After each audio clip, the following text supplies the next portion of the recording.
ಆಸರೆ ಟಿವಿಯ ಸತ್ಯವೇದ ಶಾಲೆಯ ವೀಕ್ಷಕ ಬಂಧುಗಳಿಗೆ ಮತ್ತೊಮ್ಮೆ ಈ ದಿನದ ಸತ್ಯವೇದ ಶಾಲೆಯ ಕಾರ್ಯಕ್ರಮಕ್ಕೆ ಕರ್ತನಾದ ಯೇಸು ಕ್ರಿಸ್ತನ ಪವಿತ್ರವಾದ ನಾಮದಲ್ಲಿ ಪ್ರೀತಿಯ ಸ್ವಾಗತ. ಪ್ರಿಯರೇ, ದೇವರ ಮಹಾದಯೆ ಕರುಣೆ ಮೂಲಕವಾಗಿ ಸತ್ಯವೇದಕ್ಕೆ ಸಂಬಂಧಪಟ್ಟಂಥ ಈ ಸತ್ಯವೇದ ಶಾಲೆಯಲ್ಲಿ ನಾವು ಅನೇಕ ಪಾಠಗಳನ್ನು ಕಲಿತ್ಕೊಳ್ತಾ ಇದ್ದೀವಿ. ಈ ದಿನವೂ ಕೂಡ ನಾವು ಪ್ರಾರ್ಥನೆಯೊಂದಿಗೆ ನಾವು ಕಲಿಕೆಗೆ ಮುಂದಾಗೋಣ. ನಾವೊಂದು ನಿಮಿಷ ಪ್ರಾರ್ಥನೆ ಮಾಡೋಣ. ನಮ್ಮನ್ನು ಅತಿಶಯವಾಗಿ ಪ್ರೀತಿ ಮಾಡುವ ಮಹಾದೇವರೇ, ಭೂಮಿ ಆಕಾಶಗಳ ಒಡೆಯರೇ, ಅದ್ಭುತವಾದ ಈ ಸಮಯಕ್ಕಾಗಿ ನಾವು ನಮ್ಮ ಹೃದಯಾಳದಿಂದ ನಿಮಗೆ ಕೃತಜ್ಞತೆಗಳನ್ನು ಸಲ್ಲಿಸುತ್ತೇವೆ. ಈ ದಿನದ ಈ ಸತ್ಯವೇದ ಶಾಲೆಯ ಕಾರ್ಯಕ್ರಮಕ್ಕಾಗಿ ನಿಮಗೆ ಸ್ತೋತ್ರವಾಗಲಿ.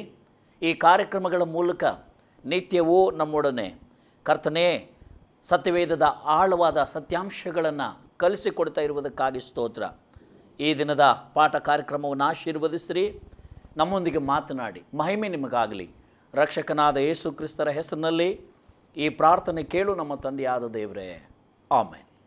ಪ್ರಿಯರೇ, ಈ ದಿನ ನಾವು ಹೊಸ ಒಡಂಬಡಿಕೆಯ ಇನ್ನೊಂದು ಪತ್ರಿಕೆ, ಅಪೊಸ್ತಲನಾದ ಪೌಲನಿಂದ ಬರೆಯಲ್ಪಟ್ಟಂಥ ಸೆರೆಮನೆಯ ಪತ್ರಿಕೆಗಳ ವಿಭಾಗದಲ್ಲಿ ಬರುವಂಥ ಇನ್ನೊಂದು ಪತ್ರಿಕೆ ಮತ್ತು ಕಡೆಯ ಪತ್ರಿಕೆ ಫಿಲಮೆನನಿಗೆ ಬರೆದಂಥ ಪತ್ರಿಕೆ ಎಂದು ನಾವು ನೋಡ್ತೀವಿ. ಈ ದಿನ ನಾವು ಫಿಲಮೆನ ಪತ್ರಿಕೆಯನ್ನು ನಾವು ಧ್ಯಾನ ಮಾಡ್ತಾ ಇದ್ದೀವಿ. ಉಳಿದ ಸೆರೆಮನೆಯ ಪತ್ರಿಕೆಗಳಂತೆಯೇ ಈಗಾಗಲೇ ನಾವು ಕಲಿತುಕೊಂಡಂಥ ಎಫೆಸ ಪತ್ರಿಕೆ, ಫಿಲಿಪ್ಪಿ ಪತ್ರಿಕೆ ಮತ್ತು ಕೊಲೊಸ್ಸೆ ಪತ್ರಿಕೆ ಪ್ರಕಾರವಾಗಿ ಇದು ಕೂಡ ಒಂದು ಸೆರೆಮನೆಯ ಪತ್ರಿಕೆವಾಗಿರುತ್ತದೆ. ಕಾರಣ, ಈ ಪತ್ರಿಕೆಗಳನ್ನೆಲ್ಲ ಅಪೊಸ್ತಲನಾದ ಪೌಲನು ರೋಮನ ಸೆರೆಮನೆಯಲ್ಲಿದ್ದಂಥ ಅನುಭವ ಅವಸ್ಥೆಯಿಂದ ಬರೆದಿರ್ತಾನೆ. ಅದಕ್ಕಾಗಿ ಇವುಗಳಿಗೆ ಸೆರೆಮನೆಯ ಪತ್ರಿಕೆಗಳೆಂಬುದಾಗಿ ಹೆಸರು. ಮತ್ತು ಈ ಒಂದು ಪತ್ರಿಕೆಯನ್ನು ಕುರಿತು ನಾವು ನೋಡುವಾಗ ಫಿಲೋಮನನ ಪತ್ರಿಕೆಯನ್ನು ಸಹ ಪೌಲನು ಮೊದಲನೇದಾಗಿ ಬಂಧಿಸಲ್ಪಟ್ಟ ಸಂದರ್ಭದಲ್ಲಿ ರೋಮದಿಂದ ಈ ಪತ್ರಿಕೆಯನ್ನು ಬರೆದಿದ್ದಾನೆ. ಈ ಪತ್ರಿಕೆಯನ್ನು ಪೌಲನು ಓನೇಸಿಮನ ಯಜಮಾನನಾದ ಫಿಲೋಮನನ್ ಎಂಬಂಥ ಒಬ್ಬ ವ್ಯಕ್ತಿಗೆ ಬರೆದಂಥ ಪತ್ರಿಕೆ. ಇದು ವ್ಯಕ್ತಿಗತವಾದ ಪತ್ರ. ಈ ಒಂದು ಫಿಲೋಮನ್ ಅನ್ನುವಂಥ ಒಬ್ಬ ವ್ಯಕ್ತಿ, ಆತನಿಗೆ ಬರೆದಂಥ ಪತ್ರಿಕೆ ಇದಾಗಿರ್ತದೆ. ಓನೇಸಿಮನು ತನ್ನ ಯಜಮಾನನ ಮನೆಯಲ್ಲಿ ಕಳ್ಳತನ ಮಾಡಿ ಆತನಿಂದ ಓಡಿ ಹೋಗಿದ್ದನು. ಇವನೊಬ್ಬ ದಾಸನು, ಸೇವಕನು, ಫಿಲೋಮನ್ ಅನ್ನುವಂಥ ವ್ಯಕ್ತಿಗೆ ಸೇವಕನಾಗಿರ್ತಾನೆ. ಯಾವುದೋ ಒಂದು ಕಳ್ಳತನದ ವಿಚಾರದಲ್ಲಿ ಭಾಗಿಯಾಗಿ ಕಳ್ಳತನ ಮಾಡಿ ಅದರಿಂದಾಗಿ ತನ್ನ ಯಜಮಾನನಾಗಿರುವಂಥ ಫಿಲೋಮನನ ಮನೆಯಿಂದ ಇವನು ತಪ್ಪಿಸ್ಕೊಂಡು ಓಡಿ ಹೋಗಿರ್ತಾನೆ. ಅಂಥ ಸಂದರ್ಭದಲ್ಲಿ ಏನಾಯಿತು, ಓನೇಸಿಮನು ರೋಮಕ್ಕೆ ಪ್ರಯಾಣ ಮಾಡಿದಾಗ ಪೌಲನ ಪರಿಚಯವಾಗಿ ಪೌಲನು ಓನೇಸಿಮನನ್ನು ಕ್ರಿಸ್ತನ ಕಡೆಗೆ ನಡೆಸ್ತಾನೆ. ನಾವು ಮುಖ್ಯವಾಗಿ ಇಲ್ಲಿ ಗಮನಿಸಬೇಕಾದ ಸಂಗತಿ, ಈ ಫಿಲೋಮನ ಅನ್ನುವಂಥ ಒಬ್ಬ ವ್ಯಕ್ತಿ ಚಿಕ್ಕ ಏಷ್ಯಾದ ಕೊಲೊಸ್ಸೆ ಪಟ್ಟಣದಲ್ಲಿದ್ದಂಥ ಒಬ್ಬ ದೈವ ಭಕ್ತನು ಮತ್ತು ಒಬ್ಬ ಶ್ರೀಮಂತ ಎಂದು ನಾವು ಚರಿತ್ರೆಯಲ್ಲಿ ಕಂಡುಕೊಳ್ತೇವೆ. ಇವನು ಪೌಲನಿಗೆ ಅತ್ಯಂತ ಪ್ರಿಯನಾಗಿದ್ದನು ಮತ್ತು ಪೌಲನ ಜೊತೆ ಸೇವಕನು ಕೂಡ ಎಂದು ಫಿಲೋಮನ ಪತ್ರಿಕೆ 1ನೇ ಅಧ್ಯಾಯದ 1ನೇ ವಾಕ್ಯದಲ್ಲಿ ನಾವು ನೋಡ್ತೀವಿ. ಫಿಲೋಮನನಿಗೆ ಈ ಓನೇಸಿಮನೆಂಬ ಈ ಒಬ್ಬ ದಾಸನಿರ್ತಾನೆ. ಅವನು ತನ್ನ ಯಜಮಾನನಾದ ಫಿಲೋಮನನಿಗೆ ಅಪನಂಬಿಕಸ್ತನ, ಅಂದರೆ ಕಳ್ಳತನ ಮಾಡಿ ಅವನು ಅಲ್ಲಿಂದ ಓಡಿ ಹೋಗಿರ್ತಾನೆ. ಅವನಿಂದ ತಪ್ಪಿಸ್ಕೊಂಡು ಅವನು ರೋಮಕ್ಕೆ ಓಡಿ ಹೋದಂಥ ಸಂದರ್ಭದಲ್ಲಿ ಅವನು ಬಂಧಿಸಲ್ಪಟ್ಟವನಾಗಿ ಪೌಲನಿದ್ದ ಸೆರೆಮನಿಯಲ್ಲಿಯೇ ಅವನು ಕೂಡ ಒಂದು ಸೆರೆಯಾಳಾಗಿ ಇರಬೇಕಾಗ್ತದೆ. ರೋಮಿನ ಸೆರೆಮನಿಯಲ್ಲಿದ್ದಾಗ ಪೌಲನಿಗೆ ಈ ಓನೇಸಿಮನ ಪರಿಚಯ ಆಗ್ತದೆ. ಪೌಲನು ಓನೇಸಿಮನಿಗೆ ಅಲ್ಲಿ ಪರಲೋಕ ರಾಜ್ಯದ ಸುವಾರ್ತೆಯನ್ನು ಸಾರಿ ಮಾನಸಾಂತರಕ್ಕೆ ನಡೆಸಿ ಅವನನ್ನು ರಕ್ಷಣಾ ಅನುಭವಕ್ಕೆ ತಂದುಬಿಡ್ತಾನೆ. ಈ ರೀತಿಯಾಗಿರುವಾಗ ಇವನ ಎಲ್ಲ ಹಿನ್ನೆಲೆಗಳು ಗೊತ್ತಾಗ್ತದೆ, ಏನು ಎಂಥದ್ದು ಎಂಬುದಾಗಿ. ಪೌಲನು ಪುನಃ ಓನೇಸಿಮನನ್ನು ಫಿಲೋಮನನ ಬಳಿಗೆ ಕಳಿಸಿಕೊಡುವಂಥ ಪ್ರಯತ್ನ ಮಾಡಿ ಮತ್ತೆ ಕಳಿಸಿಕೊಡ್ತಾನೆ. ಆ ಕಳಿಸಿಕೊಡುವಂಥ ಸಂದರ್ಭದಲ್ಲಿ ಈಗೇನು ಮಾಡ್ತಾ ಇದ್ದಾನೆ, ಈ ಒಂದು ಪತ್ರಿಕೆಯನ್ನು ಬರೆದು ಅವನಿಗೆ ಗಮನಕ್ಕೆ ತರ್ತಾ ಇದ್ದಾನೆ. ಫಿಲೋಮನನು ಪೌಲನಿಗೆ ಆತ್ಮಿಕ ಋಣಸ್ಥನಾಗಿದ್ದರಿಂದ ಓನೇಸಿಮನ ಪರವಾಗಿ ಪೌಲನು ಸಹಾಯವನ್ನು ಕೇಳಿಕೊಳ್ತಾನೆ. ಪೌಲನು ಸೆರೆಯಿಂದ ಬರುವಾಗ ಅವನು ಬಹಳ ವೃದ್ಧನಾಗಿದ್ದನು. ಅವನ ಜೊತೆಯಲ್ಲಿದ್ದ ಇತರ ಭಕ್ತರು ಸಹ ಅವನ ಜೊತೆಯಲ್ಲಿ ಕೆಲವರು ಇರ್ತಾರೆ ಅಂತ ನಾವು ನೋಡ್ತೀವಿ. ಹಾಗಾದರೆ ಇಲ್ಲಿ ನಾವು ನೋಡುವಾಗ ಇಲ್ಲಿ ಫಿಲೋಮನನು ಓನೇಸಿಮನನ್ನು ಕ್ರೈಸ್ತಿಯ ಸಹೋದರನಾಗಿ ಸ್ವೀಕರಿಸಬೇಕು. ಇಷ್ಟು ದಿನ ಈ ಧನಿಕನಾದಂಥ ಫಿಲೋಮನನ ಮನೆಯಲ್ಲಿ ಈ ಓನೇಸಿಮನ್ ಏನಾಗಿದ್ದ, ಸಾಮಾನ್ಯ ದಾಸನಾಗಿ, ಸೇವಕನಾಗಿ, ಗುಲಾಮನಾಗಿ ಕೆಲಸ ಮಾಡ್ತಾ ಇದ್ದ. ಅದಕ್ಕಾಗಿ ಆ ದಿನಮಾನಗಳಲ್ಲಿ ಯಾವ ಸೇವಕನನ್ನು ಯಜಮಾನನು ತನ್ನ ಹತ್ತಿರದ ಸಂಬಂಧಿಯೋಪಾದಿಯಲ್ಲಿ, ಸ್ನೇಹಿತನೋಪಾದಿಯಲ್ಲಿ, ಬಂಧುವೋಪಾದಿಯಲ್ಲಿ ಕಾಣಲಿಕ್ಕೆ ಸಾಧ್ಯವಿಲ್ಲ. ಬದಲಾಗಿ ಎಲ್ಲ ವಿಧವಾದಂಥ ದೌರ್ಜನ್ಯಗಳು ಕೂಡ ಇತ್ತು ಮತ್ತು ಎಲ್ಲ ವಿಧವಾದಂಥ ತನ್ನ ಅಧಿಕಾರವನ್ನು ಸೇವಕರ ಮೇಲೆ ಅವರು ಚಲಾಯಿಸುವಂಥ ಅನುಭವಗಳಲ್ಲಿ ನಡೆದು ಹೋಗ್ತಾ ಇದ್ರು. ಅಂಥ ಸಂದರ್ಭದಲ್ಲಿ ಈಗ ಈ ರೋಮ ಸೆರೆಮನಿಯಲ್ಲಿ ಬಂದು ಅಪೊಸ್ತಲನಾದ ಪೌಲನಿಂದ ಸುವಾರ್ತೆ ಕೇಳಿ ರಕ್ಷಿಸಲ್ಪಟ್ಟಂಥ ಈ ಓನೇಸಿಮನೆಂಬಂಥ ಈಗ ಸೇವಕ, ಈ ಗುಲಾಮನ ಅಥವಾ ದಾಸನು ಇನ್ನು ಮುಂದೆ ಫಿಲಮನಿಗೆ ಹೇಳ್ತಾ ಇದ್ದಾನೆ, ಅವನನ್ನು ನೀನು ಒಬ್ಬ ಗುಲಾಮನೋಪಾದಿಯಲ್ಲಿ ನಡೆಸಬಾರದು, ದಾಸನೋಪಾದಿಯಲ್ಲಿ ನಡೆಸಬಾರದು, ಕೇವಲ ನಿನ್ನ ಒಬ್ಬ ಸೇವಕನಾಗಿ ನೀನು ಪರಿಗಣಿಸಬಾರದು. ಬದಲಾಗಿ ಅವನನ್ನು ಹೇಗೆ ನೋಡಬೇಕು? ಒಬ್ಬ ವಿಶ್ವಾಸಿ ಸಹೋದರನಾಗಿ, ಕರ್ತನಾದ ಯೇಸು ಕ್ರಿಸ್ತನಲ್ಲಿ ಆತನು ನಿನ್ನ ಒಡನಾಡಿಯಾಗಿ ಕಾಣಬೇಕು, ಅವನನ್ನು ಪ್ರಕಾರವಾಗಿ ಸ್ವೀಕರಿಸಬೇಕೆಂಬುದಾಗಿ ಅವನ ಗಮನಕ್ಕೆ ತರ್ತಾ ಇದ್ದಾನೆ. ಅದು ಮಾತ್ರವಲ್ಲ, ತಪ್ಪಿಸಿಕೊಂಡು ಓಡಿ ಹೋದ ದಾಸನಿಗೆ ಮರಣ ಶಿಕ್ಷೆ ವಿಧಿಸಬೇಕಾಗಿತ್ತು. ಕಳ್ಳತನ ಮಾಡಿ ತಪ್ಪಿಸಿಕೊಂಡು ಓಡಿ ಹೋಗಿದ್ದಾನೆ. ಈಗ ಇವನ ಕೈಗೆ ಸಿಕ್ಕಿದರೆ ಏನು ಮಾಡ್ತಾನೆ ಫಿಲೋಮೆನನು? ಆ ದಿನದ ಅವರ ವ್ಯವಸ್ಥೆಯ ಪ್ರಕಾರವಾಗಿ ಇವನಿಗೆ ಏನು ಮಾಡಬೇಕು? ಮರಣದಂಡನೆಯನ್ನು ವಿಧಿಸಬೇಕಾಗಿತ್ತು, ಶಿಕ್ಷೆ ಕೊಡಬೇಕಾಗಿತ್ತು. ಆದರೆ ಪೌಲನು ಓನೇಸಿಮನ ಪರವಾಗಿ ಏನು ಮಾಡ್ತಾ ಇದ್ದಾನೆ? ಅಂಥ ಯಾವ ಶಿಕ್ಷೆಗಳಾಗಲಿ, ಮರಣದಂಡನೆ ಆಗಲಿ ಅವನಿಗೆ ಅವಶ್ಯಕತೆ ಇಲ್ಲ. ಈಗ ಆತನು ಕರ್ತನಾದ ಯೇಸು ಕ್ರಿಸ್ತನ ಮೂಲಕವಾಗಿ ಕ್ಷಮಿಸಲ್ಪಟ್ಟಂಥ ವ್ಯಕ್ತಿ, ಆತನು ದೇವರ ಮಗನಾಗಿ ಮಾರ್ಪಟ್ಟಿದ್ದಾನೆ. ಅದಕ್ಕಾಗಿ ನೀನೇನು ಮಾಡಬೇಕು? ಅವನನ್ನು ನಿನ್ನ ಸ್ವಂತ ಸಹೋದರನೋಪಾದಿಯಲ್ಲಿ ಏನು ಮಾಡಬೇಕು? ಸ್ವೀಕರಿಸಿಕೊಳ್ಬೇಕು, ಅವನಿಗೆ ದಯೆ ತೋರಬೇಕು, ಕರುಣೆ ತೋರಬೇಕೆಂಬುದಾಗಿ ವಿನಂತಿಸಿ ಈ ಪತ್ರವನ್ನು ಏನು ಮಾಡ್ತಾ ಇದ್ದಾನೆ? ಫಿಲೋಮೆನನು ಅನ್ನುವಂಥ ಈ ಒಂದು ವ್ಯಕ್ತಿಗೆ ಅಪೊಸ್ತಲನಾದ ಪೌಲನು ಬರೆದಿದ್ದಾನೆ. ಹಾಗಾದರೆ ನನ್ನ ಪ್ರಿಯರೇ, ಈ ಪತ್ರಿಕೆಯನ್ನು ಬರೆದಂಥ ಸ್ಥಳ ರೋಮಪುರದಿಂದ, ಬರೆದಂಥ ವರ್ಷ ಕ್ರಿಸ್ತ ಶಕ ಮೊದಲನೇ ಶತಮಾನದ 64ನೇ ವರ್ಷ. ಮತ್ತು ಇಲ್ಲಿ ನಾವು ಮುಖ್ಯವಾಗಿ ನೋಡುವಾಗ ಈ ಗ್ರಂಥದ ಮುಖ್ಯವಾದಂಥ ಒಂದು ವಿಷಯ ಏನಾಗಿದೆ ಅಂದರೆ, ಫಿಲೋಮೆನನು ಓನೇಸಿಮನನ್ನು ಕ್ಷಮಿಸಿ ಪುನಃ ಏನು ಮಾಡಬೇಕು? ಸೇರಿಸಿಕೊಳ್ಳಬೇಕು ಎಂಬ ಸಂದೇಶ ಇದರಲ್ಲಿ ಇದೆ. ಮತ್ತು ಕರ್ತನಾದ ಯೇಸು ಕ್ರಿಸ್ತನ ಕುರಿತಾದಂಥ ಒಂದು ವಿಷಯವನ್ನು ಇಲ್ಲಿ ನಾವು ನೋಡುವಾಗ, ಆತನು ಎಲ್ಲ ಸ್ವರಗಳನ್ನು ನೀಡುವಂಥ ದೇವರೆಂಬುದಾಗಿ ನಾವು ಕಂಡುಕೊಳ್ತೀವಿ. ಮುಖ್ಯವಾಗಿ ನಾವು ಗಮನಿಸುವಾಗ ಈ ಪತ್ರಿಕೆಯ ಪ್ರಾಮುಖ್ಯವಾದ ಉದ್ದೇಶ, ಪೌಲನು ಫಿಲೋಮೆನನಿಗೆ ಓನೇಸಿಮನನ್ನು ಕ್ರಿಸ್ತನಲ್ಲಿ ಕ್ಷಮಿಸಿ ತಿರುಗಿ ಪ್ರೀತಿಯ ಸಹೋದರನಾಗಿ ಮತ್ತು ಸುವಾರ್ತೆಯಲ್ಲಿ ಜೊತೆ ಸೇವಕನನ್ನಾಗಿ ಸ್ವೀಕರಿಸಿಕೊಳ್ಳಬೇಕೆಂದು ವಿನಂತಿಸಿಕೊಳ್ತಾ ಇದ್ದಾನೆ. ಫಿಲೋಮೆನ ಪತ್ರಿಕೆ 1ನೇ ಅಧ್ಯಾಯ 10ರಿಂದ 17ನೇ ವಾಕ್ಯದಲ್ಲಿ ಈ ವಿಷಯವನ್ನು ನಾವು ಕಂಡುಕೊಳ್ತೇವೆ. ಇಲ್ಲಿ ಪೌಲನು ಫಿಲೋಮೆನನಿಗೆ ಕೇಳಿಕೊಳ್ಳುವುದೇನೆಂದರೆ, ಓನೇಸಿಮನದು ಏನಾದರೂ ಬಾಕಿ ಇದ್ದರೆ, ಅವನು ಏನಾದರೂ ಕೊಡಬೇಕಾಗಿದ್ದರೆ ಅದನ್ನು ನನ್ನ ಲೆಕ್ಕಕ್ಕೆ ಸೇರಿಸುವಂತ ವಿನಂತಿಸ್ತಾ ಇದ್ದಾನೆ. ಯಾರು? ಅಪೊಸ್ತಲನಾದ ಪೌಲನು. ಕ್ರಿಸ್ತನು ನಮ್ಮ ಪಾಪಗಳನ್ನು ತನ್ನ ಮೇಲೆ ಹಾಕಿಕೊಂಡದಕ್ಕೆ ಈ ಸುವಾರ್ತೆಯು ಅದಕ್ಕೆ ಒಳ್ಳೆಯ ಮಾದರಿಯಾಗಿದೆ. ನೋಡಿ, ಏನಾದರೂ ಓನೇಸಿಮನು ನಿನಗೆ ಕೊಡಬೇಕಾಗಿದ್ದರೆ, ಬಾಕಿ ಏನಾದರೂ ಅವನು ಉಳಿಸ್ಕೊಂಡಿದ್ರೆ ಅದೆಲ್ಲ ನನ್ನ ಲೆಕ್ಕಕ್ಕೆ ಹಾಕು, ಓನೇಸಿಮನ ನಿಮಿತ್ತವಾಗಿ ನಾನು ಅದನ್ನು ಕೊಡ್ತೀನಿ. ಯಾಕಂದರೆ ಇಷ್ಟು ದಿನ ಅವನ ಸೆರೆಮನೆಯಲ್ಲಿದ್ದರಿಂದ ಅವನಿಗೆ ಯಾವುದೇ ಆದಾಯದ ಅವಕಾಶಗಳಿರಲಿಲ್ಲ.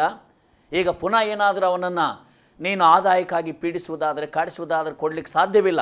ಅದಕ್ಕಾಗಿ ಏನಾದರೂ ಬಾಕಿ ಇದ್ದರೆ ಅದು ಅವನ ಲೆಕ್ಕಕ್ಕೆ ಹಾಕದೆ ನನ್ನ ಲೆಕ್ಕಕ್ಕೆ ಹಾಕು, ಅದನ್ನು ನಾನು ನಿನಗೆ ತೀರಿಸ್ತೀನಿ ಎಂಬುದಾಗಿ ಇಲ್ಲಿ ಅಪೊಸ್ತಲನಾದ ಪೌಲನು ಹೇಳುವುದನ್ನು ನಾವು ನೋಡ್ತಾ ಇದ್ದೀವಿ. ಅದೇ ರೀತಿಯಾಗಿ ಕರ್ತನಾದ ಯೇಸು ಕ್ರಿಸ್ತನು ಕೂಡ ನಾವು ಏನನ್ನು ಮಾಡಲಿಕ್ಕೆ ಸಾಧ್ಯ ಇಲ್ಲದ ಪರಿಸ್ಥಿತಿಯಲ್ಲಿ ಇದ್ದೇವೋ ಅದನ್ನು ನಮಗೋಸ್ಕರ ಸ್ವಾಮಿ ಮಾಡಿದ್ದನ್ನು ಇಲ್ಲಿ ನಾವು ನೆನಪು ಮಾಡಿಕೊಳ್ಬಹುದು. ಎರಡನೇ ಒಂದು ಉದ್ದೇಶ, ಜೀವಿತದಲ್ಲಿ ಬದಲಾದುದನ್ನು ಕಾರ್ಯರೂಪದಲ್ಲಿ ಅಂದರೆ ಕ್ರೈಸ್ತಿಯ ಪ್ರೀತಿಯಲ್ಲಿ ತೋರಿಸಬೇಕು ಮತ್ತು ನಮ್ಮ ಅನುದಿನದ ಸಂಪರ್ಕ, ಮಾತಿನಲ್ಲಿ, ಕೆಲಸದಲ್ಲಿ ಸೇವಕರೊಂದಿಗೆ ಸರಿಯಾಗಿರುವುದನ್ನು ಕ್ರೈಸ್ತಿಯ ಪ್ರೀತಿಯಿಂದ ತೋರಿಸಬೇಕೆಂಬುದಾಗಿ ಆತನು ಹೇಳ್ತಾ ಇದ್ದಾನೆ. ಇದುವರೆಗೆ ಅವನು ನಿನಗೆ ದಾಸನಾಗಿದ್ದನು ಅಥವಾ ಗುಲಾಮನಾಗಿದ್ದನು, ಸೇವಕನಾಗಿದ್ದನು. ಇನ್ನು ಮುಂದೆ ಆತನು ಕೇವಲ ದಾಸನೋ ಗುಲಾಮನೋ ಸೇವಕನಾಗಿ ಅಲ್ಲ, ಈಗ ಅವನೇನಾಗಿದ್ದಾನೆ? ನಿನ್ನ ಸಹೋದರನಾಗಿದ್ದಾನೆ ಎಂಬುದಾಗಿ ಹೇಳುವುದನ್ನು ನಾವು ಗಮನಿಸ್ತೀವಿ. ಯಾಕಂದರೆ ಪ್ರಭು ಯೇಸು ಕ್ರಿಸ್ತನು ಯೋಹಾನ ಸುವಾರ್ತೆ 15ನೇ ಅಧ್ಯಾಯದ 14 ಮತ್ತು 15ನೇ ವಾಕ್ಯದಲ್ಲಿ ಹೇಳುವಾಗ, ನೀವು ನನ್ನ ಆಜ್ಞೆಗಳಿಗೆ ಸರಿಯಾಗಿ ನಡ್ಕೊಂಡ್ರೆ, ಶಿಷ್ಯರಿಗೆ ಸ್ವಾಮಿ ಹೇಳ್ತಿದ್ದಾರೆ, ಇನ್ನು ಮುಂದೆ ನೀವು ನನ್ನ ಸ್ನೇಹಿತರು. ನಾನು ನಿಮ್ಮನ್ನು ಎಂದಿಗೂ ನನ್ನ ದಾಸರನ್ನಾಗಿ, ಗುಲಾಮರನ್ನಾಗಿ, ಬರೀ ಸೇವಕರೆಂಬುದಾಗಿ ಪರಿಗಣಿಸುವುದಿಲ್ಲ, ನಿಮ್ಮನ್ನು ನನ್ನ ಸ್ನೇಹಿತರೆಂಬುದಾಗಿ ಪರಿಗಣಿಸ್ತೀನಿ. ನೀವು ನನ್ನ ಸ್ನೇಹಿತರೆಂಬುದಾಗಿ ಹೇಳ್ತಿದ್ದಾನೆ. ಯಾಕಂದರೆ ಯಾವ ಯಜಮಾನನಾದರೂ ತನ್ನಲ್ಲಿರುವಂಥ ರಹಸ್ಯಗಳನ್ನು ಏನು ಮಾಡೋದಿಲ್ಲ, ಯಾವ ಗುಲಾಮನಿಗಾಗಲಿ, ದಾಸನಿಗಾಗಲಿ ಅಥವಾ ಸೇವಕನಿಗಾಗಲಿ ಹಂಚುವುದಿಲ್ಲ. ಆದರೆ ಸ್ನೇಹಿತರಿಗೆ ಮಾತ್ರ ಹಂಚಲಿಕ್ಕೆ ಸಾಧ್ಯ. ಅದಕ್ಕಾಗಿ ಸ್ವಾಮಿ ತನ್ನ ಹೃದಯದಾಳದ ರಹಸ್ಯಗಳನ್ನು ಎಲ್ಲ ವಿಷಯಗಳನ್ನು ಏನು ಮಾಡ್ತಾ ಇದ್ದಾರೆ, ಶಿಷ್ಯ ಮಂಡಳಿಗೆ ಅವರು ಪ್ರಕಟಪಡಿಸ್ತಾ ಇದ್ದಾರೆ, ಹಂಚುತ್ತಾ ಇದ್ದಾರೆ.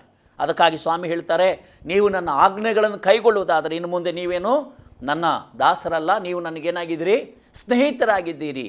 ಹಾಗಾದರೆ ನನ್ನ ಪ್ರಿಯರೇ, ಸ್ವಾಮಿ ಹೇಳ್ತಾರೆ, ಸ್ನೇಹಿತರಿಗೋಸ್ಕರ ಪ್ರಾಣ ಕೊಡುವುದಕ್ಕಿಂತ ಹೆಚ್ಚಿನ ಪ್ರೀತಿ ಅದು ಬೇರೊಂದು ಇಲ್ಲ ಎಂಬುದಾಗಿ ಸ್ವಾಮಿ ಹೇಳುವುದನ್ನು ನಾವು ಗಮನಿಸ್ತೀವಿ. ಅಂಥದ್ದೇ ಅನುಭವ ಇಲ್ಲಿ ನಾವು ನೋಡ್ತಾ ಇದ್ದೀವಿ. ಅದು ಮಾತ್ರವಲ್ಲ, ಇಲ್ಲಿ ಪೌಲನು ಫಿಲೋಮೆನನಿಗೆ ಕೃತಜ್ಞತೆಯನ್ನು ಸಲ್ಲಿಸಿ ಮತ್ತು ಪೌಲನು ಸೆರೆಯಿಂದ ಬಿಡುಗಡೆಯಾದ ನಂತರ ಇರುವುದಕ್ಕೆ ಸ್ಥಳವನ್ನು ಸಿದ್ಧ ಮಾಡಲು ಈ ಫಿಲೋಮೆನನಿಗೆ ಏನು ಮಾಡ್ತಿದ್ದಾನೆ, ವಿನಂತಿಸ್ತಾ ಇದ್ದಾನೆ. ನಾನು ಇಲ್ಲಿಂದ ಬಿಡುಗಡೆಯಾಗಿ ಬಂದ ಮೇಲೆ ಇರಲಿಕ್ಕಾಗಿ ನನಗೊಂದು ಸ್ಥಳಾವಕಾಶವನ್ನು ಮಾಡಿಕೊಡು ಅಂತ ಹೇಳ್ತಾ ಇದ್ದಾನೆ. ಹಾಗಾದರೆ ನನ್ನ ಪ್ರೀತಿಯ ಸಹೋದರ ಸಹೋದರಿಯರು, ಮುಖ್ಯವಾಗಿ ಈ ಒಂದು ಫಿಲಮನ ಪತ್ರಿಕೆಯ ಇನ್ನೂ ಹಲವಾರು ಸತ್ಯಾಂಶಗಳನ್ನು ನಾವು ಕಂಡುಕೊಳ್ಬೇಕಾಗ್ತದೆ. ನಾವು ಮುಖ್ಯವಾಗಿ ಗಮನಿಸುವಾಗ ಈ ಪುಸ್ತಕದ ಪ್ರಮುಖ ವಿಷಯಗಳು ಏನೆಲ್ಲ ಪ್ರಮುಖ ವಿಷಯಗಳನ್ನುವಾಗ, ಇದು ಒಟ್ಟು ಸತ್ಯವೇದ ಪುಸ್ತಕಗಳ ಸಂಖ್ಯೆಯಲ್ಲಿ 57ನೇ ಒಂದು ಪತ್ರಿಕೆ ಅಥವಾ ಪುಸ್ತಕವಾಗಿರುತ್ತದೆ. 57ನೇ ಸಂಖ್ಯೆಯಲ್ಲಿ ಇದು ಇರ್ತದೆ. ಆಮೇಲೆ ಇದರಲ್ಲಿರುವಂಥ ಒಟ್ಟು ಅಧ್ಯಾಯಗಳು ಕೇವಲ ಒಂದು ಅಧ್ಯಾಯ ಇದು ಒಳಗೊಂಡಿರ್ತದೆ. ಮತ್ತು ಇದರಲ್ಲಿರುವಂಥ ವಚನಗಳ ಸಂಖ್ಯೆ 25 ಆಗಿರ್ತದೆ. ಮತ್ತು 25 ವಚನಗಳಿಂದ ಸುಮಾರು 445 ಪದಗಳನ್ನು ನಾವು ಕಂಡುಕೊಳ್ಳೋದಕ್ಕೆ ಸಾಧ್ಯ ಆಗುತ್ತೆ. ಇರುವಂಥ ಪ್ರಶ್ನೆ ಒಂದು, ಇಲ್ಲಿರುವಂಥ ಪ್ರಶ್ನೆಗಳ ಸಂಖ್ಯೆ 1 ಆಗಿರುತ್ತದೆ. ಮುಖ್ಯವಾದಂಥ ಒಂದು ಅಂಶ ಏನಂದರೆ, ಗುಲಾಮತನದಲ್ಲಿರುವವರು ನಾವು ಏನು ಮಾಡಬೇಕು, ಕ್ಷಮಿಸಬೇಕು. ಕ್ಷಮಾಪಣೆ ಈ ಫಿಲಮನ ಪತ್ರಿಕೆ ಮುಖ್ಯ ಸಾರಾಂಶ ಅಥವಾ ಸಂದೇಶವಾಗಿರುತ್ತದೆ. ಮುಖ್ಯವಾದ ವಚನ ನಾವು ಈ ಫಿಲಮನ ಪತ್ರಿಕೆಯಲ್ಲಿ ಇರುವಂಥದ್ದು 16 ಮತ್ತು 17 ವಚನ ಆಗಿರ್ತದೆ. ನಾವಿಲ್ಲಿ ಗಮನಿಸುವಾಗ ಈ ಫಿಲಮನ ಪತ್ರಿಕೆಯ ಒಂದು ಹೊರರೇಖೆಯನ್ನು ಕೂಡ ನಾವು ಗಮನಕ್ಕೆ ತಂದುಕೊಳ್ಬೇಕಾಗ್ತದೆ.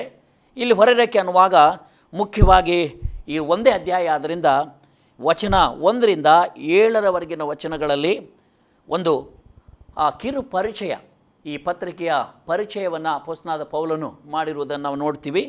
ಅದರಲ್ಲಿ 1ರಿಂದ 3ನೇ ವಾಕ್ಯದಲ್ಲಿ ಆತನು ನಮಸ್ಕಾರಗಳನ್ನು ಅಥವಾ ವಂದನೆಗಳನ್ನು ಸಲ್ಲಿಸ್ತಾ ಇದ್ದಾನೆ. 4ರಿಂದ 7ನೇ ವಾಕ್ಯದಲ್ಲಿ ಫಿಲೋಮೆನನ ಆತ್ಮಿಕ ಜೀವನಕ್ಕಾಗಿ, ಆತ್ಮಿಕ ಅನುಭವಗಳಿಗಾಗಿ ದೇವರಿಗೆ ಕೃತಜ್ಞತಾ ಸ್ತುತಿ ಮತ್ತು ಪ್ರಾರ್ಥನೆಗಳನ್ನು ಮಾಡುವುದನ್ನು ನಾವು ನೋಡ್ತಾ ಇದ್ದೀವಿ. 1ರಿಂದ 3ರಲ್ಲಿ ವಂದನೆಗಳನ್ನು ತಿಳಿಸ್ತಾ ಇದ್ದಾನೆ. 4ರಿಂದ 7ನೇ ವಾಕ್ಯದಲ್ಲಿ ದೇವರಿಗೆ ಕೃತಜ್ಞತಾ ಸ್ತುತಿ ಮತ್ತು ಸ್ತೋತ್ರಗಳನ್ನು ಸಲ್ಲಿಸಿ ಪ್ರಾರ್ಥನೆ ಮಾಡ್ತಾ ಇದ್ದಾನೆ.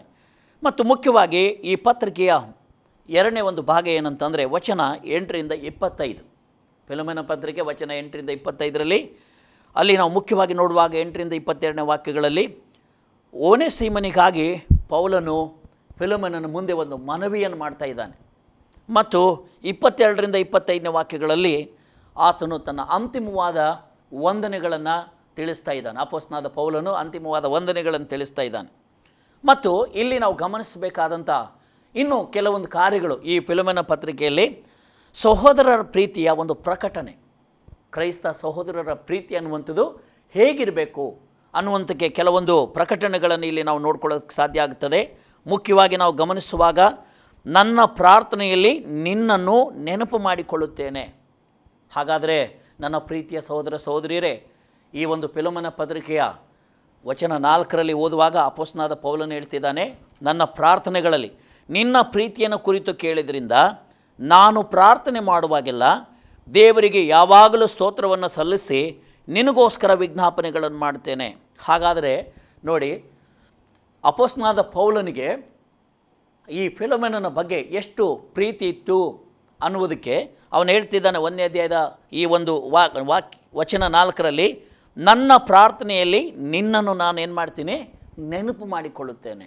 ಹಾಗಾದರೆ ನಾವು ಗಮನಿಸಬೇಕು. ಮತ್ತು 1ನೇ ಅಧ್ಯಾಯದ 7ನೇ ವಾಕ್ಯದಲ್ಲಿ ನೋಡುವಾಗ, ನಿನ್ನ ಪ್ರೀತಿಯ ನಿಮಿತ್ತ ನನಗೆ ಆನಂದವೂ ಆದರಣೆಯೂ ಉಂಟಾಗಿದೆ. ನೋಡಿ ಸಹೋದರನೇ, ನಿನ್ನ ಮೂಲಕ ದೇವಜನರ ಹೃದಯಗಳಿಗೆ ಪ್ರೋತ್ಸಾಹ ಉಂಟಾದದ್ರಿಂದ ನಿನ್ನ ಪ್ರೀತಿಯ ನಿಮಿತ್ತ ನನಗೆ ಬಹಳ ಸಂತೋಷವೂ ಆದರಣೆಯೂ ಉಂಟಾದವು.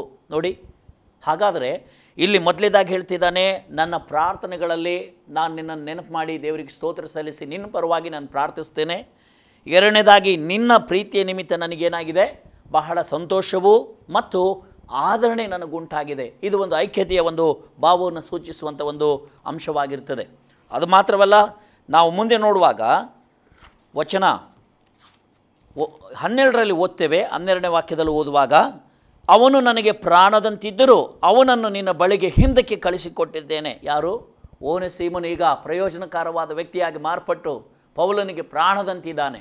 ಆದರೂ ಕೂಡ ಅವನನ್ನು ಫಿಲೋಮನನ ಕಡೆಗೆ ಪುನಃ ನಾನು ಕಳಿಸ್ಕೊಡ್ತಾ ಇದ್ದೀನಿ ಅಂತ ಹೇಳ್ತಿದ್ದಾನೆ. ನನಗೆ ಪ್ರಾಣವಾಗಿರುವವರನ್ನು ನಿನ್ನ ಬಳಿಗೆ ಏನು ಮಾಡ್ತೇನೆ, ಕಳುಹಿಸುತ್ತೇನೆ. ಆಮೇಲೆ 16ನೇ ವಾಕ್ಯದಲ್ಲಿ ಅವನನ್ನು ಸಹೋದರನನ್ನಾಗಿ ಸೇರಿಸ್ಕೋ, ದಾಸನಾಗಿ ಗುಲಾಮನಾಗಿ ಅಲ್ಲ, ಒಬ್ಬ ಸಹೋದರನಾಗಿ ನೀನು ಸೇರಿಸ್ಕೋ ಎಂಬುದಾಗಿ ವಿನಂತಿಸ್ತಾ ಇದ್ದಾನೆ. ಮತ್ತು ಅವನು ಕರ್ತನಲ್ಲಿ ನನಗೆ ಎಷ್ಟೋ ಪ್ರಿಯನಾಗಿರುವನು ಅಂತ ಹೇಳ್ತಾ ಇದ್ದಾನೆ. 16ನೇ ವಾಕ್ಯದಲ್ಲಿ ಯಾರು ಓನೆಸಿಮನು ಅಪೊಸ್ತಲನಾದ ಪೌಲನಿಗೆ ಎಷ್ಟು ಏನಾಗಿದ್ದಾನೆ, ಈಗ ಪ್ರಿಯನಾಗಿದ್ದಾನೆ ಅಂತ ಹೇಳ್ತಾ ಇದ್ದಾನೆ. 7ನೇ ಅಂಶವಾಗಿ ನಾವು ನೋಡುವಾಗ 17ನೇ ವಚನದ ಪ್ರಕಾರ ನಾವು ಗಮನಿಸ್ತೀವಿ, ಹಾಗಾದರೆ ನೀನು ನನ್ನನ್ನು ಜೊತೆಗಾರನೆಂದು ಎಣಿಸಿದರೆ ನನ್ನನ್ನು ಸೇರಿಸಿಕೊಳ್ಳುವ ಪ್ರಕಾರವೇ ಅವನನ್ನು ಕೂಡ ನೀನು ಸೇರಿಸ್ಕೋ. ನೋಡಿ, ನನ್ನನ್ನು ಸೇರಿಸಿಕೊಳ್ಳುವಂತೆ ಅವನನ್ನೂ ಸೇರಿಸ್ಕೋ. ಇಲ್ಲಿ ಯಾವ ಪಕ್ಷಪಾತವಿಲ್ಲದೆ ಇರುವಂಥ ಪ್ರೀತಿ, ಸಹೋದರ ಪ್ರೀತಿ. 18ನೇ ವಾಕ್ಯದಲ್ಲಿ ಅವನ ತಪ್ಪುಗಳನ್ನು ಸಾಲಗಳನ್ನು ನನ್ನ ಲೆಕ್ಕಕ್ಕೆ ಹಾಕು ಎಂಬುದಾಗಿ ಅಪೊಸ್ತಲನಾದ ಪೌಲನು ವಿನಂತಿಸ್ತಾ ಇದ್ದಾನೆ. ಅವನು ನಿಜವಾಗಿ ತಪ್ಪು ಮಾಡಿದ್ದಾನೆ ಫಿಲೋಮನನಿಗೆ, ಯಾಕಂದರೆ ಅವನ ಮನೆಯಲ್ಲಿ ಕಳ್ಳತನ ಮಾಡಿ ಓಡಿ ಹೋಗಿದ್ದಾನೆ, ಅವನಿಗೆ ದ್ರೋಹ ಮಾಡಿದ್ದಾನೆ, ಅಪನಂಬಿಗಸ್ತನಾಗಿದ್ದಾನೆ. ಅದಕ್ಕಾಗಿ ಈಗ ಅಪೊಸ್ತಲನಾದ ಪೌಲನು ಓನೆಸಿಮನ ಪರವಾಗಿ ವಿನಂತಿಸ್ತಾ ಇದ್ದಾನೆ ಫಿಲೋಮನನಿಗೆ. ಏನಂತಂದರೆ ಅವನ ಎಲ್ಲ ತಪ್ಪುಗಳನ್ನು ಏನು ಮಾಡು, ಅವನ ಎಲ್ಲ ಸಾಲಗಳನ್ನು ನನ್ನ ಲೆಕ್ಕಕ್ಕೆ ಹಾಕು, ಅವನನ್ನು ಕ್ಷಮಿಸಿಬಿಡು ಎಂಬುದಾಗಿ ವಿನಂತಿಸ್ತಾ ಇದ್ದಾನೆ. 19ನೇ ವಾಕ್ಯದಲ್ಲಿ ಓದುವಾಗ ನಾನೇ ಕೊಟ್ಟು ತೀರಿಸುತ್ತೇನೆ, ಅದೆಲ್ಲವನ್ನು ಏನು ಮಾಡು, ಅವನ ಸಾಲ ಎಲ್ಲ ಬಾಕಿಗಳನ್ನು ನಾನು ಕೊಟ್ಟು ಅವನ ಪರವಾಗಿ ತೀರಿಸ್ತೇನೆ. ಪೌಲನೆಂಬ ನಾನು ಸ್ವಂತ ಕೈಯಿಂದ ಈ ಮಾತನ್ನು ಬರೆದಿದ್ದೀನಿ ಅಂತ ಹೇಳ್ತಾ ಇದ್ದಾನೆ. ಕರ್ತನಲ್ಲಿ ನಿನ್ನಿಂದ ನನಗೇನಾಗಲಿ ಪ್ರಯೋಜನ ಆಗಲಿ ಎಂಬುದಾಗಿ ಹೇಳ್ತಾ ಇದ್ದಾನೆ. 20ನೇ ವಚನದಲ್ಲಿ ಹೌದು ಸಹೋದರನೇ, ಕರ್ತನಲ್ಲಿ ನಿಂದ ನನಗೆ ಪ್ರಯೋಜನ ಆಗುವ ಹಾಗೆ ಮಾಡು, ಕ್ರಿಸ್ತನಲ್ಲಿ ನನ್ನ ಹೃದಯವನ್ನು ಸಂತೋಷಪಡಿಸು ಎಂಬುದಾಗಿ ಹೇಳ್ತಾ ಇದ್ದಾನೆ. ಮತ್ತು ಇಲ್ಲಿ 21ನೇ ವಾಕ್ಯದಲ್ಲಿ ನಿನ್ನ ವಿಧೇಯತೆಯಲ್ಲಿ ನಾನೇನಾಗಿದ್ದೀನಿ, ಭರವಸೆ ಉಳ್ಳವನಾಗಿದ್ದೇನೆ. ಹಾಗಾದರೆ ಇಲ್ಲಿ ಅಪೊಸ್ತಲನಾದ ಪೌಲನಿಗೆ ಈ ಫಿಲೋಮನನ ವಿಷಯದಲ್ಲಿ ಒಂದು ಭರವಸೆ ಇದೆ. ನೀನು ನನ್ನ ಮಾತನ್ನು ಖಂಡಿತವಾಗಿ ನೆರವೇರಿಸ್ತಿ.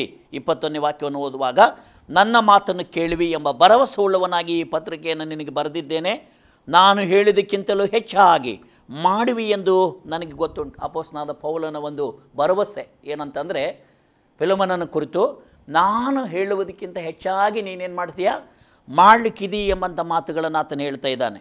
ಹಾಗಾದರೆ ನನ್ನ ಪ್ರೀತಿಯ ಸಹೋದರ ಸಹೋದರಿಯರೇ, ಮುಖ್ಯವಾಗಿ ಈ ಫಿಲೋಮನ ಪತ್ರಿಕೆಯಲ್ಲಿ ನಾವು ನೋಡುವಾಗ ವಚನ 11ರಲ್ಲಿ ನೋಡುವಾಗ ಅವನು ಮೊದಲು ನಿನಗೆ ಅಪ್ರಯೋಜಕನಾಗಿದ್ದನು, ಈಗ ನಿನಗೂ ನನಗೂ ಪ್ರಯೋಜಕನಾಗಿದ್ದಾನೆ. ಯಾರು? ಓನೆಸಿಮನು ರಕ್ಷಿಸಲ್ಪಡುವುದಕ್ಕಿಂತ ಮುಂಚೆ ಅವನ ಯಜಮಾನನಾದಂಥ ಫಿಲೋಮನನಿಗೆ ಏನಾಗಿದ್ದಾನೆ, ಅವನು ನಿಷ್ಪ್ರಯೋಜಕನವಾದ ವ್ಯಕ್ತಿ, ಯಾವ ಕೆಲಸಕ್ಕೆ ಬಾರದಂಥ ವ್ಯಕ್ತಿ. ಯಾಕಂದರೆ ಈಗ ಕಳ್ತನ ಮಾಡಿ ಅವನಿಗೆ ನಂಬಿಕೆ ದ್ರೋಹ ಮಾಡಿ ಅವನಿಂದ ಓಡಿ ಹೋಗಿದ್ದಾನೆ. ನಿಜವಾಗಿ ಆಲೋಚನೆ ಮಾಡಿದರೆ ಈಗ ಆತನು ಮರಣದಂಡನೆ ಶಿಕ್ಷೆಗೆ ಆತನು ಯೋಗ್ಯನಾಗಿದ್ದಾನೆ. ಆ ದಿನಮಾನಗಳ ಪದ್ಧತಿಗನುಸಾರವಾಗಿ ಕಳ್ಳತನ ಮಾಡಿ ಸಿಕ್ಕಾಕೊಂಡಿದ್ದಾನೆ, ಅವನ ಅಪ್ರಯೋಜಕನು. ಆದರೆ ಈಗ ಅಪೊಸ್ತಲನಾದ ಪೌಲ ಹೇಳ್ತಿದ್ದಾನೆ, ಈಗ ನಿನಗೂ ನನಗೂ ಪ್ರಯೋಜಕನಾಗಿದ್ದಾನೆ. ಎಂಥ ಅದ್ಭುತ ಮಾತನ್ನು ಹೇಳ್ತಾ ಇದ್ದಾನೆ. ಅವನು ಒಂದು ದಿನ ಓನೆಸಿಮನು ಅಪ್ರಯೋಜಕನು, ಯಾವ ಕೆಲಸಕ್ಕೆ ಬಾರದವನು, ಮರಣದಂಡನೆಗೆ ಆತನು ಪಾತ್ರನಾಗಿದ್ದಾನೆ. ಆದರೆ ಈಗ ಏನಾಗಿದ್ದಾನೆ, ನನಗೂ ಪ್ರಯೋಜನವಾಗಿದ್ದಾನೆ ಮತ್ತು ನಿನಗೂ ಪ್ರಯೋಜನವಾಗಿದ್ದಾನೆ. ಹಾಗಾದರೆ ನನ್ನ ಪ್ರೀತಿಯ ಸಹೋದರ ಮತ್ತು ಸಹೋದರಿಯರೇ, ಇಲ್ಲಿಂದ ನಾವು ತಿಳ್ಕೊಳ್ಬೇಕಾದ ಸಂಗತಿ ಏನಂದರೆ, ರಕ್ಷಿಸಲ್ಪಡುವುದಕ್ಕಿಂತ ಮುಂಚೆ ನಮ್ಮ ಜೀವಿತಗಳನ್ನು ನಾವೊಮ್ಮೆ ಹಿಂದಿರುಗಿ ನೋಡುವಾಗ ನಾವು ಕೂಡ ಖಂಡಿತವಾಗಿ ಒಂದು ದಿನ ಅಪ್ರಯೋಜಕರಾಗಿ, ಮರಣ ಶಿಕ್ಷೆಗೆ ಪಾತ್ರರಾಗಿ, ನರಕ ದಂಡನೆಗೆ ಯೋಗ್ಯರಾಗಿ ಇದ್ದೀವಿ. ಯಾಕಂದರೆ ದೇವರ ವಾಕ್ಯ ಹೇಳುವಂತೆ ನಾವು ಪಾಪ ಮಾಡಿ ದೇವರ ಮಹಿಮೆಯನ್ನು ಕಳ್ಕೊಂಡಿದ್ದೀವಿ. ನಮ್ಮ ಜೀವಿತವು ಜನ್ಮ ಪಾಪದ ಮುಖೇನವಾಗಿ, ಕರ್ಮ ಪಾಪದ ಮುಖೇನವಾಗಿ ದೇವರಿಂದ ಆಗುವಂಥ ಆ ನಿತ್ಯ ಜೀವಕ್ಕೆ ಅದು ದೂರವಾಗಿತ್ತು. ನಾವು ದೇವರಿಗೆ ಬೆನ್ನು ತೋರಿಸಿ ನಮ್ಮದೇ ಆದ ದಾರಿಯಲ್ಲಿ ನಡೆದು ಹೋಗ್ತಾ ಇದ್ದೀವಿ. ಕೀರ್ತನೆಗಳ 14ನೇ ಅಧ್ಯಾಯದಲ್ಲಿ ಓದುವ ಹಾಗೆ ಒಂದು ದಿನ ದೇವರು ಸ್ವರ್ಗದಿಂದ ಈ ಭೂಮಂಡಲವನ್ನು ದೃಷ್ಟಿಸುವಾಗ ದೇವರ ಹೃದಯಕ್ಕೆ ಬಹಳ ನೋವಾಯಿತು, ಗಾಯವಾಯಿತು. ಯಾಕೆ ಗೊತ್ತಾ? ಅಲ್ಲಿ ವಾಕ್ಯ ಹೇಳ್ತದೆ, ನೀತಿವಂತನೂ ಇಲ್ಲ, ಒಬ್ಬನಾದರೂ ಇಲ್ಲ, ಎಲ್ಲರೂ ಕೂಡ ದಾರಿ ತಪ್ಪಿ ನಡೆಯುವವರೇ ಆಗಿದ್ದಾರೆ ಎಂಬುದಾಗಿ ದೇವರಿಗೆ ಭಾಳಷ್ಟು ವೇದನೆ ಆಯಿತು. ಈ ರೀತಿಯಾಗಿ ದಾರಿ ತಪ್ಪಿ ಬಳಲುವಂಥ ಪಾಪಿಗಳಾದ ನಮ್ಮನ್ನು ರಕ್ಷಿಸುವುದಕ್ಕಾಗಿ ಪರಲೋಕ ಭೂಲೋಕದ ಒಡೆಯನಾದಂಥ ದೇವರು ಕರ್ತನಾದ ಯೇಸು ಕ್ರಿಸ್ತನೆಂಬ ಹೆಸರಿನಲ್ಲಿ ನಮಗೋಸ್ಕರವಾಗಿ ಶರೀರಧಾರಿಯಾಗಿ ಈ ಲೋಕದಲ್ಲಿ ಪ್ರತ್ಯಕ್ಷ ಆಗಬೇಕಾಯಿತು. ಹಾಗಾದರೆ ಆಲೋಚನೆ ಮಾಡೋಣ. ಕರ್ತನಾದ ಯೇಸು ಕ್ರಿಸ್ತನು ನಮ್ಮ ಪಾಪ, ನಮ್ಮ ಅಪರಾಧಗಳನ್ನು ತನ್ನ ದೇಹದ ಮೇಲೆ ಹೊತ್ತುಕೊಂಡು ಮರಣದ ಕಂಬವನ್ನು ಏರಿದನೆಂದು ನಾವು ಓದುತ್ತೇವೆ. ಅದು ಮಾತ್ರವಲ್ಲ, ನಾವು ಅನುಭವಿಸಬೇಕಾದಂಥ ಆ ಶಿಕ್ಷೆಯನ್ನು, ಪಾಪದ ನಿಮಿತ್ತ ಉಂಟಾಗುವಂಥ ಬಾಧೆಯನ್ನು, ನಮ್ಮ ದ್ರೋಹಗಳ ಅಪರಾಧಗಳ ನಿಮಿತ್ತವಾಗಿರುವಂಥ ಆ ಒಂದು ಎಲ್ಲ ವಿಧವಾದ ಶಿಕ್ಷೆಯನ್ನು ನಮ್ಮ ನಿಮಿತ್ತವಾಗಿ ಯೇಸು ಕ್ರಿಸ್ತನು ಕಲ್ವಾರಿ ಶಿಲುಬೆಯಲ್ಲಿ ನಮ್ಮ ನಿಮಿತ್ತವಾಗಿ ಆತನ ಅನುಭವಿಸಿದನು ಪ್ರಿಯರೇ. ಹೌದು, ಕಾರಣ ಇಷ್ಟೇ, ನಾವು ಒಂದು ದಿನ ಇಲ್ಲಿ ವಾಕ್ಯ ಹೇಳುವ ಪ್ರಕಾರ ನಾವು ಅಪ್ರಯೋಜಕರಾಗಿದ್ವಿ. ನಮ್ಮಲ್ಲಿ ಯಾವ ಒಳ್ಳೆತನಗಳು ಇರಲಿಲ್ಲ. ನಮ್ಮ ಜೀವಿತ ನರಕ ಪಾತ್ರವಾಗಿತ್ತು. ಆದರೆ ದೇವರ ಉದ್ದೇಶ ನಮ್ಮನ್ನು ಹಾಗೆ ಕೈ ಬಿಡುವಂಥದ್ದಾಗಿರಲಿಲ್ಲ. ನಮ್ಮನ್ನು ಕ್ರಮಪಡಿಸಿ ಸರಿಪಡಿಸಿ ನಾವು ಪರಲೋಕ ದೇವರಿಗೆ ಪ್ರಯೋಜಕರಾಗಿ ಮತ್ತು ಈ ಲೋಕದ ಮಾನವರಿಗೆ ಪ್ರಯೋಜಕರಾಗಿ ಮಾಡಬೇಕನ್ನುವಂಥದ್ದು ದೇವರ ಯೋಜನೆಯಾಗಿತ್ತು ಪ್ರಿಯರೇ. ಅದಕ್ಕಾಗಿ ಕರ್ತನಾದ ಯೇಸು ಕ್ರಿಸ್ತನ ಆ ಶಿಲುಬೆಯ ಮರಣದ ಮೂಲಕ, ಕರ್ತನಾದ ಯೇಸು ಕ್ರಿಸ್ತನು ಆ ಒಂದು ಕಲ್ವಾರಿಯ ಶಿಲುಬೆಯಲ್ಲಿ ಹರಿಸಿದ ಆ ಪವಿತ್ರ ರಕ್ತದ ಮೂಲಕ ನಮ್ಮ ಪಾಪಗಳನ್ನು, ಅಪರಾಧಗಳನ್ನು ಕ್ಷಮಿಸಿದ ದೇವರು ಆತನ ಮಕ್ಕಳಾಗಿ, ಆತನ ಪ್ರಜೆಗಳಾಗಿ ನಮ್ಮನ್ನು ಅಂಗೀಕಾರ ಮಾಡಿಕೊಂಡಿದ್ದಾರೆ. ಈಗ ಈ ಮೂಲಕವಾಗಿ ನಾವು ರಕ್ಷಿಸಲ್ಪಟ್ಟಿದ್ದೀವಿ. ಈ ರಕ್ಷಿಸಲ್ಪಟ್ಟಂಥ ನಮ್ಮ ಜೀವನ ಇವತ್ತೇನಾಗಿದೆ ಗೊತ್ತಾ? ಅದು ದೇವರಿಗೆ ಪ್ರಯೋಜನಕರವಾದಂಥ ಜೀವಿತವಾಗಿದೆ. ಅದೇ ಸಮಯದಲ್ಲಿ ದೇವರ ಕಡೆಯಿಂದ ಅನೇಕರಿಗೆ ಅದು ಪ್ರಯೋಜನಕರವಾದ ಜೀವಿತ. ಅದಕ್ಕಾಗಿ ಅಪೊಸ್ತಲನಾದ ಪೌಲ ಹೇಳ್ತಿದ್ದಾನೆ, ಒಂದು ದಿನ ಈ ಓನೆಸಿಮನು ಆತನು ನಿನಗೆ ಅಪ್ರಯೋಜಕನಾಗಿದ್ದ, ಆದರೆ ಈಗ ರಕ್ಷಿಸಲ್ಪಟ್ಟ ಮೇಲೆ ಏನಾಗಿದ್ದಾನವನು? ಈಗ ನಿನಗೂ ನನಗೂ ಪ್ರಯೋಜಕನಾಗಿದ್ದಾನೆ. ನನ್ನ ಪ್ರಿಯರೇ, ರಕ್ಷಿಸಲ್ಪಟ್ಟಂಥ ದೇವರ ಮಗನೇ, ದೇವರ ಮಗಳೇ, ನಾವು ಆಲೋಚನೆ ಮಾಡೋಣ. ನಾವು ರಕ್ಷಿಸಲ್ಪಟ್ಟ ಮೇಲೆ ದೇವರಿಗೆ ಪ್ರಯೋಜನಕರವಾದಂಥ ಪಾತ್ರಗಳಾಗಿ ಆಗಿದ್ದೇವೆ. ಅದು ಮಾತ್ರವಲ್ಲ, ದೇವ ಜನಗಳಿಗೆ, ಈ ಲೋಕದ ಇತರರಿಗೆ ನಾವು ಆಶೀರ್ವಾದ ಪರವಾದ ಪಾತ್ರಗಳಾಗಿ ಮಾರ್ಪಟ್ಟಿದ್ದೀವಿ. ಯಾಕಂದರೆ ಅಬ್ರಹಾಮನಿಗುಂಟಾದ ಆಶೀರ್ವಾದ, ನಾನು ನಿನ್ನ ಮೂಲಕವಾಗಿ ಭೂಲೋಕದ ಎಲ್ಲ ಕುಲಗಳನ್ನು ಆಶೀರ್ವದಿಸ್ತೇನೆ, ನೀನು ಆಶೀರ್ವಾದದ ನಿಧಿಯಾಗಿವೆ ಎಂಬುದಾಗಿ ಹೇಳಿದ ಆ ವಾಗ್ದಾನಕ್ಕನುಸಾರವಾಗಿ ಇವತ್ತು ಯೇಸು ಕ್ರಿಸ್ತನ ಮೂಲಕ ನಮ್ಮ ಒಬ್ಬೊಬ್ಬರನ್ನು ಕೂಡ ದೇವರು ಆಶೀರ್ವದಿಸಿದ್ದಾರೆ. ಮಾತ್ರವಲ್ಲ, ನಾವೊಬ್ಬೊಬ್ಬರು ಕೂಡ ಈ ಲೋಕದ ಇತರರಿಗೆ ಆಶೀರ್ವಾದ ನಿಧಿಗಳಾಗಿ, ಆಶೀರ್ವಾದವನ್ನು ಹರಿಸುವಂಥ ಒಂದು ಕಾಲುವೆಗಳಾಗಿ ದೇವರು ನಮ್ಮ ಜೀವಿತಗಳನ್ನು ಮಾರ್ಪಡಿಸಿದ್ದಾನೆ. ಹಾಗಾದರೆ ನಾವೆಷ್ಟು ಗಂಭೀರವಾಗಿ ನಮ್ಮ ಆತ್ಮಿಕ ಜೀವಿತವನ್ನು ನಾವು ಜೀವಿಸಬೇಕಾಗಿದೆ ಪ್ರಿಯರೇ, ಆಲೋಚನೆ ಮಾಡೋಣ. ಅದು ಮಾತ್ರವಲ್ಲ, ಅವನು ಹೇಳುವಂಥದ್ದು ನೋಡಿ 15ನೇ ವಾಕ್ಯದಲ್ಲಿ, ಅವನು ಸ್ವಲ್ಪ ಕಾಲ ನಿನ್ನಿಂದ ಅಗಲಿಸಲ್ಪಟ್ಟದ್ದು ನಿರಂತರವೂ ನಿನ್ನವನಾಗಬೇಕೆಂಬುದಕ್ಕೋಸ್ಕರವೋ ಏನೋ. ಹೌದು, ಕಳ್ಳತನದ ಮೂಲಕ ಅವನು ರೋಮಕ್ಕೆ ಓಡಿ ಹೋಗಿ ಅಲ್ಲಿ ಸೆರೆಮನೆಯಲ್ಲಿ ಬಂಧಿಸಲ್ಪಟ್ಟ. ಫಿಲೋಮೆನನಿಂದ ಆತನು ಈಗೇನಾಗಿದ್ದಾನೆ? ಪ್ರತ್ಯೇಕಿಸಲ್ಪಟ್ಟ. ಅದಕ್ಕಾಗಿ ಇಲ್ಲಿ ಅಪೊಸ್ತಲನಾದ ಪೌಲ ಹೇಳ್ತಾನೆ, ಹಾಗೆ ಬೇರ್ಪಟ್ಟದ್ದು ಅದು ಒಳ್ಳೆಯದಕ್ಕೆ ಆಯಿತು. ಯಾಕೆ? ನಿರಂತರವಾಗಿ ಇನ್ನು ಮುಂದೆ ಅವನು ನಿನ್ನನ್ನು ಬಿಟ್ಟು ಹೋಗ್ಲಿಕ್ಕೆ ಸಾಧ್ಯವಿಲ್ಲ. ನಿನ್ನ ಸಹೋದರನಾಗಿ, ನಿನ್ನ ಒಡನಾಡಿಯಾಗಿ, ನಿನ್ನ ಜೊತೆಗಾರನಾಗಿ ನಿನ್ನೊಡನೆ ನಿಲ್ಲುತ್ತಾನೆ ಅಂತ ಹೇಳ್ತಾ ಇದ್ದಾನೆ. ಹಾಗೆ 16ನೇ ವಾಕ್ಯದಲ್ಲಿ ಓದುವಾಗ, ಇನ್ನು ಮೇಲೆ ಅವನು ದಾಸನಾಗದೆ ದಾಸನಿಗಿಂತ ಉತ್ತಮನಾಗಿ ಪ್ರಿಯ ಸಹೋದರನಂತಾಗಬೇಕು. ಅವನು ನನಗೆ ಬಹಳ ಪ್ರಿಯನಾಗಿರುವಲ್ಲಿ ನನಗೆ ಲೋಕ ಸಂಬಂಧದಲ್ಲಿಯೂ ಕರ್ತನ ಸಂಬಂಧದಲ್ಲಿಯೂ ಇನ್ನು ಎಷ್ಟೋ ಪ್ರಿಯನಾಗಿರುವನು. ಹಾಗಾದರೆ ಈಗ ಓನೆಸಿಮನ ಬಗ್ಗೆ ಎಂಥ ಸಾಕ್ಷಿ ಕೊಡ್ತಾ ಇದ್ದಾನೆ ಅಪೊಸ್ತಲನಾದ ಪೌಲ ಅಂದರೆ, ಲೋಕ ಸಂಬಂಧವಾಗಿಯೂ ಕರ್ತನ ಸಂಬಂಧದಲ್ಲಿಯೂ ಇನ್ನು ಎಷ್ಟೋ ನನಗೇನಾಗಿದ್ದಾನೆ? ಆತನು ಪ್ರಿಯನಾಗಿದ್ದಾರೆ ಎಂದು ಇಲ್ಲಿ ಅಪೊಸ್ತಲನಾದ ಪೌಲ ಹೇಳ್ತಾ ಇದ್ದಾನೆ. ಅದೇ ರೀತಿಯಾಗಿ ನಮ್ಮ ಒಬ್ಬೊಬ್ಬರ ಕುರಿತು ಪರಲೋಕ ಹೇಳುವುದೇನು? ಕರ್ತನಾದ ಯೇಸು ಕ್ರಿಸ್ತನು ಹೇಳುವುದೇನು? ನೀವು ನನಗೆ ಅತ್ಯಂತ ಪ್ರಿಯರು, ನೀವು ತುಂಬ ಅಮೂಲ್ಯರೆಂಬುದಾಗಿ.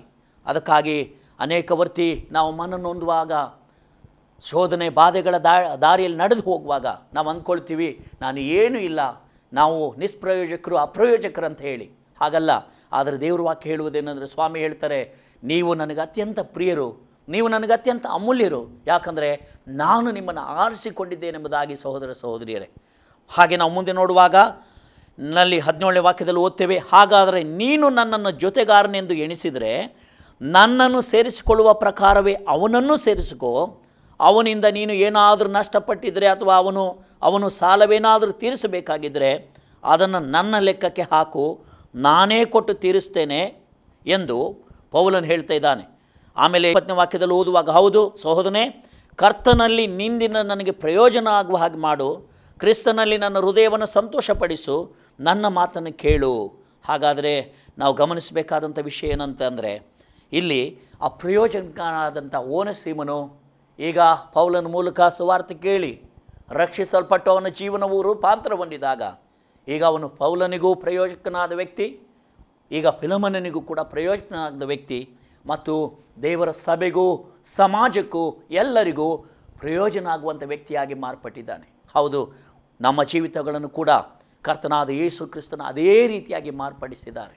ಅದಕ್ಕಾಗಿ ಇಂಥ ರಕ್ಷಿಸಲ್ಪಟ್ಟ ಅಮೂಲ್ಯವಾದ ಜೀವನದಲ್ಲಿ ನಾವು ಕಡೆಯವರೆಗೂ ನಂಬಿಗಸ್ತರಾಗಿ ನಿಲ್ಲೋಣ. ಎಲ್ಲ ಅವಕಾಶಗಳನ್ನು ಸದುಪಯೋಗಪಡಿಸಿಕೊಂಡು ನಮ್ಮ ಕರ್ತನಾದ ಯೇಸು ಸ್ವಾಮಿಯ ನಾಮವನ್ನು ನಮ್ಮ ಜೀವಿತ ಕಾಲವೆಲ್ಲ ಮಹಿಮೆಪಡಿಸಿ ಧನ್ಯರಾಗೋಣ. ಹಾಗಾಗಲಿಕ್ಕಾಗುವಂತೆ ಪ್ರಿಯರೇ, ಕರ್ತನು ತಾನೇ ನಮ್ಮ ಒಬ್ಬೊಬ್ಬರಿಗೂ ಕೂಡ ಸಹಾಯ ಮಾಡಲಿ. ಆಮೇನ್.